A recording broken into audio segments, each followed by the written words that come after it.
YS వివేక హత్య కేసులో CBI విచారణ ఎదుర్కొంటున్న కడప ఎంపీ వైఎస్ అవినాష్ రెడ్డి ముందస్తు బెయిల్ పిటిషన్పై రేపు హైకోర్టులో విచారణ జరగనుంది.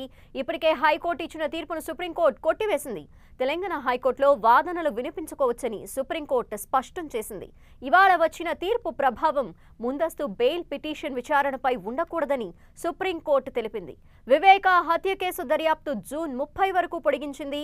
సిబిఐ దర్యాప్తు గడువును మరో 2 నెలలు సుప్రీంకోర్టు పొడిగించింది. తెలంగాణ హైకోర్టు మధ్యంతర ఉత్తర్వులను సుప్రీంకోర్టు పక్కన పెట్టింది. ఇలాంటి పరిస్థితుల్లో రేపు హైకోర్టులో ఎలాంటి వాదనలు జరుగుతాయనే ఆసక్తి ఏర్పడింది.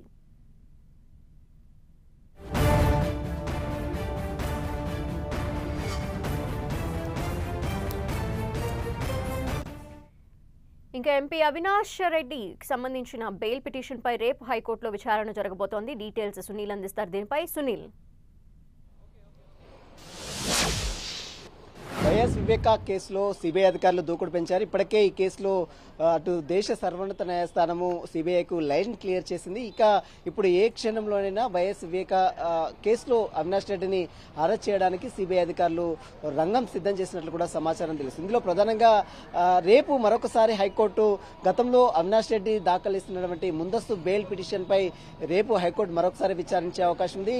ఇప్పటికే సుప్రీంకోర్టు చాలా క్లియర్ గా చెప్పింది, ముందస్తు బెయిల్ పిటిషన్ పై కాకుండా మిగిలినటువంటి విచారణపై మాత్రం అటు హైకోర్టు విచారించవచ్చు. ఏదైనా ఉంటే మాత్రం హైకోర్టులో చెప్పుకోవచ్చు అంటూ కూడా ఈరోజు సుప్రీంకోర్టు పిటిషనర్ కి సూచించిన నేపథ్యంలో దానికి సంబంధించినటువంటి వాదనలు ఏ విధంగా జరుపుతుంది రేపు హైకోర్టు అనేది సర్వత్రా ఆసక్తి నెలకొంది. ఇప్పటికే ముందస్తు బెయిల్ పిటిషన్ పై కూడా గతంలో హైకోర్టు ఇచ్చిన తీర్పై కూడా ఈరోజు సుప్రీంకోర్టు హైకోర్టు తీర్పుపై తీవ్ర అసహనం కూడా వ్యక్తం చేసినటువంటి దృశ్యాలు కూడా మనం చూసాం. కాబట్టి రేపు అవినాష్ రెడ్డి దాఖలు ఇస్తున్నటువంటి ముందస్తు బెయిల్ పిటిషన్ పై మరి ఎలాంటి ఆదేశాలు జరుగుతుంది, ఎలాంటి విచారణ జరుగుతుంది అనేది కూడా సర్వత్రా ఆసక్తి నెలకొంది. ఇప్పటికే హైకోర్టు ఇచ్చిన తీర్పుని పక్కన పెట్టింది. వాటి తీర్పును కూడా కొట్టివేస్తూ హైకోర్టు సుప్రీంకోర్టు ఆదేశాలు కూడా జారీ చేసింది.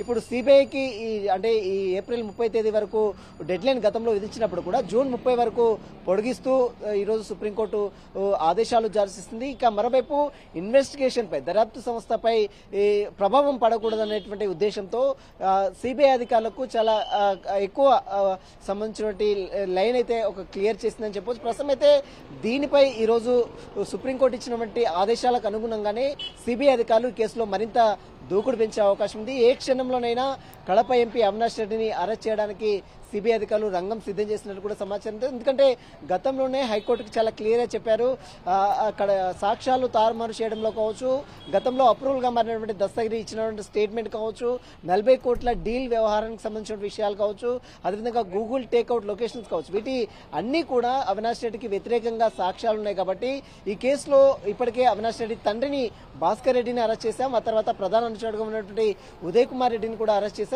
మరోవైపు అవినాష్ రెడ్డిని కూడా ఈ కేసులో అరెస్ట్ చేస్తామని గతంలోనే హైకోర్టుకు సిబిఐ అధికారులు చాలా స్పష్టంగా చెప్పిన నేపథ్యంలో ఇప్పుడు సుప్రీంకోర్టులో ఈ సునీతారెడ్డి దాఖలిసిన పిటిషన్ పై ఈరోజు సుప్రీంకోర్టు సంచలన తీర్పు ప్రకటించింది. ఏ క్షణంలోనైనా కడప ఎంపీ అవినాష్ రెడ్డిని అరెస్ట్ చేయాలని ఇప్పటికే సిబిఐ అధికారులు రంగం కూడా సిద్ధం చేసినట్లు తెలిసింది. ఇప్పటికే అవినాష్ రెడ్డికి సంబంధించిన అన్ని దారులు కూడా మూసుకుపోయాయి. గతంలో హైకోర్టు ఇచ్చిన తీర్పును కూడా ఇప్పటికే సుప్రీంకోర్టు పక్కన పెట్టింది. కాబట్టి మరి చూడాలి ఈ కేసులో రేపు హైకోర్టు విచారణ జరిపేటువంటి సమయంలో ముందస్తు బెయిల్ పిటిషన్ పై కాకుండా మిగిలినటువంటి దానిపైనే విచారించాలని సుప్రీంకోర్టు ఆదేశాలు జారీ చేసింది. కాబట్టి మరి రేపు హైకోర్టు ఎలాంటి నిర్ణయం తీసుకుంటుంది, అవినాష్ రెడ్డి ముందస్తు బెయిల్ పిటిషన్ పై ఎలాంటి ఆదేశాలు జారీ చేసింది మాత్రం 2 తెలుగు రాష్ట్రాల్లో ఒక సర్వత్రా ఆసక్తి నెలకొందని చెప్పవచ్చు. Thank you Sunil.